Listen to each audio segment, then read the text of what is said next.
కార్యకర్తలకు ఏ ఆపద వచ్చినా కూడా ఇదే జై శ్రీరామ్ నినాదంతో నాతో పాటు అనేక మంది నాయకులు కార్యకర్తలు అందరం కలిసి ఈ హిందూ సమాజం కోసం పనిచేస్తామన్నా. మీరే కుటుంబం అనుకున్నా, నేనైతే మీరైనా కనుక్కున్నా, మీ ఇంట్లో మీ పెద్ద కొడుకు లెక్కున్నా, మీకోసం పనిచేసినా, మీరందరూ బాగుండాలని కోరుకున్నా, మీరందరూ బాగుండాలని కోరుకున్నా. ఇలా మీకోసం ఆలోచించి, మీరే మీ మనిషి ఆలోచించి, మీ కుటుంబ వ్యక్తికి ఆలోచించి నా కొడుకుకు టైం ఇవ్వలేదన్నా, నా కొడుకుతో మాట్లాడలేదన్నా. ఇవాళ అదే నా కొడుకును ఒక క్రిమినల్ లెక్క సమాజంలో చూపెట్టే ప్రయత్నం చేస్తే ఒక తండ్రిగా ఎట్లా భరిస్తారో ఒక్కసారి ఆలోచించురన్నా. నా కొడుకు నేనేం తప్పు చేయలేనా, మేము ఫ్రెండ్స్ ఉన్నానా, మేము తప్పు చేయలే, కలిసి ఉన్నాం, ఇలా విడిపోయినాం, నేను ఏ తప్పు చేయలే, నిజాయితీగా బయటికి వస్తా అని చెప్పి ఇలా నా కొడుకు చెప్పాక నేను సమర్థిస్తలేనన్నా.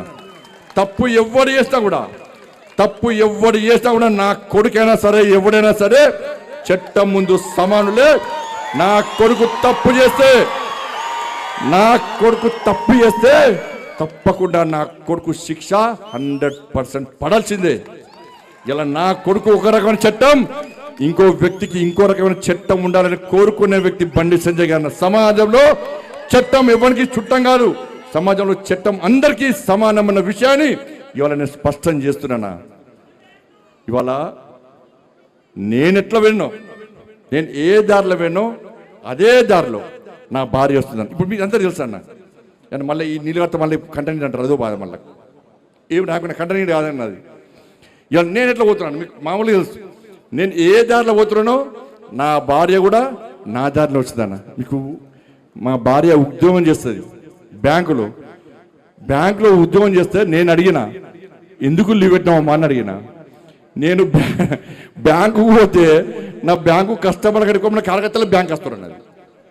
ఏదో సమస్య కోసం వస్తారు. అన్న అక్క వదినా ఇవాళ సంజయ్కి చెప్పన్నా, ఏదో పని మీద చేస్తే బ్యాంకులు బాగా డిస్టర్బ్ అవుతుందని చెప్పి లాస్ట్కు లీవ్ పెట్టి ఇంట్లో కూర్చుంది అన్న. ఇలా కార్యకర్తలు అందరూ నాకంటే ఎక్కువ నా భార్య దగ్గరకు పోతారు. వదిన పెళ్ళి ఉంది, తృణమో ప్రణమో సాయం చేస్తుంది ఉంటే, వదిన బర్త్డే ఉంది, తృణమో ప్రణమో సాయం చేస్తుంది, వదిన హాస్పిటల్ ఉన్నాం, తృణమో ప్రణమో సాయం చేస్తారన్న. ఉంటే సాయం చేస్తుంది, లేకుంటే ఏదో రకంగా ఇప్పించిపోతుంది అన్న. కానీ ఇలా కన్న పేగు డిప్రెషన్లో ఉందన్న, ఏడ్చుందన్న, డిప్రెషన్ పోతుంది. కనీసం సంజాయించే అవకాశం లేకుండా ఇలా ఇబ్బంది పడుతుంటే, ఇలా మా కుటుంబం మీద పరోక్షంగా ప్రత్యక్షంగా ఇట్లా దాడి చేస్తుంటే ఇలా ఏ విధంగా ఒక తల్లి భరిస్తుందో ఒక్కసారి ఆలోచించుడన్నా. తల్లడిల్లిపోతుందన్న, డిప్రెషన్లో పోతుందన్న. ఇలా లాస్ట్కు అవన్నీ చూస్తుంటే అరే ఒక్క సంఘటన, నా కొడుకు సంఘటన మమ్మల్ని ఇబ్బంది పెడుతుంటే 29 మంది ఇలా ఇంటర్మీడియట్ విద్యార్థులు, మైనర్ విద్యార్థులు ఇలా ఆత్మహత్య చేసుకుంటే మరి ఆ తల్లుల బాధలు ఎట్లుంటే ఇప్పుడు గుర్తొస్తున్నాయన్న. ఆ కష్టంలో కూడా వాళ్ళకు అండగా ఉన్న వ్యక్తి ఈ బండి సంజయ్ అన్న. ఒక అమ్మాయి ఇంటర్మీడియట్ అమ్మాయి, అన్ని సబ్జెక్టులు హైయెస్ట్ మార్క్స్, కానీ సోషల్లో 0 మార్క్స్ అన్న. 95 సోషల్లో 0 మార్క్స్. ఇది తప్ప కాదా? ఆ అమ్మాయి కలెక్టర్ కావాలి, నేను IPS కావాలని చెప్పి వాళ్ళ ఉన్న తల్లిదండ్రులు, పేద కుటుంబం, పొలమమ్మి పుస్తలమ్మి అన్నమ్మి ఆ పిల్లను డాక్టర్ చేయాలి, IPS చేయాలి, IAS చేయాలంటే గత ప్రభుత్వం మూర్ఖత్వం వల్ల ఆ పిల్ల 0 మార్క్స్ వస్తే ఆత్మహత్య ప్రయత్నం చేసుకుంటే కొన ఊపిరితో ప్రభుత్వ ఆసుపత్రి తీసుకొస్తే వాళ్ళ అమ్మ మెడలో పసుపు తాడు చూసినటువంటి ఆ తల్లి, అరే నా అమ్మ నన్ను చదివేయడం కోసం, నన్ను డాక్టర్ చేయడం కోసం, నన్ను ఇంజనీర్ చేయడం కోసం, నన్ను IPS చేయడం కోసం, IAS చేయడం కోసం పుస్తల తాడు కుదబెట్టి పసుపు తాడు వేసుకొని నా కోసం కష్టపడ్డది. నేను చచ్చిపోతే నా తల్లికి నా తండ్రికి అన్యాయం చేసినని చెప్పి కొన ఊపిరితో నా తల్లి, డాక్టర్ గారు నన్ను బతికించండి, ఆ డాక్టర్ను వేడుకున్న సందర్భం చూస్తే మానవత్వం ఉన్న ప్రతి మనిషి చెలించక తప్పదన్న. కానీ ఆ తల్లి చనిపోయిందన్న. ఇట్లా 29 మంది చనిపోయారు. తిరుగుతున్నా, వాళ్ళని కూడా మళ్ళా కలుస్తా, వాళ్ళందరినీ చేరదీస్తా, వాళ్ళందరిలో కూడా భరోసా నింపుతాన్నా. ఇలా భయపడే వ్యక్తి కాదన్నా. ఇంత పెద్ద సమాజం, అరే శ్రీరామచంద్రుడికే అరణ్యవాసం తప్పలే.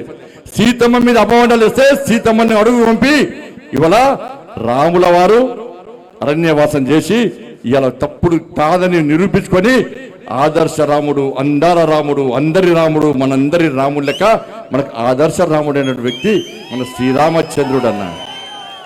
నా భుజం మీద కాశాపు జెండా ఉంది, నా శిరస్సు మీద అమ్మవారి ఆశీస్సులు ఉన్నాయన్న. ఇక్కడ భయపడే ప్రసక్తి లేనా? రే ఆంజనేయ స్వామికి నిప్పు పెడితే అదే నిప్పుపై లంకను మొత్తం ఎట్లా దానం చేసిందో ఇలా బండి సంజయ్ని గెలికిరి వాళ్ళ మీరు పెట్టిన నిప్పు ఒక ఆంజనేయ స్వామిలాగా ఈ దళారుల వ్యవస్థను, ఈ అక్రమార్క వ్యవస్థను, ఈ కుటుంబ వ్యవస్థను, ఈ అవినీతి వ్యవస్థను పక్కా దగ్ధం చేస్తా, దహనం చేస్తా, ఇదే కాషాపు జెండా పడతా తెలంగాణ మొత్తం చుట్టుముట్టి ఈ రోజు ఎవరైతే కుట్రలు చేస్తుండో, ఎవరైతే కుతంత్రాలు చేస్తుండో, ఎవరైతే నా కుటుంబాన్ని బజార్లో వడేసిండో, ఎవరైతే నా కార్యకర్తల లోపల ఆవేదన రగిలించిండో, నా పార్టీని ఇబ్బంది పెట్టిండో, నా కార్యకర్తలను ఇబ్బంది పెట్టిండో, ఏ ఒక్క వ్యక్తిని కూడా విడిచిపెట్టే ప్రసక్తి లేదన్నా. తప్పకుండా అదే జోస్తోని ఈరోజు హిందూ ఏకతాయాత్ర ఇంత ఘనంగా నిర్వహిస్తున్నామన్నా. హ్యాట్సాఫ్ మీ అందరికీ. మీరు అందరూ అనుకున్నారన్న బండి సంజయ్ బాధపడుతుండు. బండి సంజయ్ బాధపడన్నా, నేను బాధలు పడ్డోనే అన్న, నేను బాధలు భరించరునేనా. ఏ రోజు నా జీవితంలో ఎంజాయ్ చేయలేను. నేను ఏదైతే జెండా పట్టిందో అప్పటి నుంచి నేను పడ్డాయన్ని కూడా కష్టాలే అన్నా, నేను పడ్డంత కూడా బాధలే అన్నా, నేను పడ్డంత కూడా ఇబ్బందులే అన్నా. కానీ ఏ రోజు మీకు బాధలు చెప్పుకోలే అన్నా. ఈ సమాజమే నా కుటుంబం భావిస్తున్న తరంలో నా కుటుంబం మీద రాలేసి నా కుటుంబాన్ని బజార్ పాలు చేస్తే తప్పు నాదన్నా. మీ అందరికి క్షమాపణలు నేను చెప్తున్నాను. ఎందుకంటే నా కొడుకు టైం ఇవ్వలే, నా కొడుకుతోనే మాట్లాడలే. మీరే తమ్ముళ్ళు అనుకున్నా, మీరే కొడుకులు అనుకున్నా. పొరపాటు చేసింది నేనన్నా. నా కొడుకు టైం ఇవ్వకపోవడం పొరపాటు నేను చేసినన్నా. నేనే నాకు తప్పు చేసింది. నేను క్షమాపణలు చెప్తున్నాను మీ అందరికీ. కానీ తప్పు ఇవ్వకుండా బయటకు వస్తానని నా కొడుకు నాకు మాట ఇచ్చిందన్న. తప్పకుండా వస్తాను మాట ఇచ్చిందన్న. నిజంగా తప్పు చేస్తే నా కొడుకును కూడా నాకు క్షమించన్న, ప్రసక్తి లేదన్న. కాబట్టి దయచేసి తప్పుడు ప్రచారం నమ్మకండి. మన జోష్ దక్కించుకోవాలన్న. భయపడేవాడు, బాధపడేవాడు హిందూ కాదన్న. అందరికీ అబండాలు వచ్చినాయన్న, అందరి మీద అపవాదులు చేసిరన్న, మన కుటుంబాల మీద అపవాదులు చేసిరన్న. కానీ భయపడి ఇంట్లో కూర్చుంటే రాక్షసులు ఇంకా రాక్షసులు అవుతారు. ఇలా రాముల వారసులమైన మనమందరం ఇంట్లో కూర్చుంటే ఇబ్బంది వస్తాయన్న. మనంతా రాముడు వారసులమన్నా. రాక్షసి సంతతి మనం సవాల్ చేస్తుందన్న. మీరా మేమా అని చెప్పి ఆ రాక్షసి సంతతి సవాల్ చేస్తే మనం యుద్ధం చేద్దామా, ఇలా అన్ని మూసుకొని ఇంట్లో కూర్చుందామా?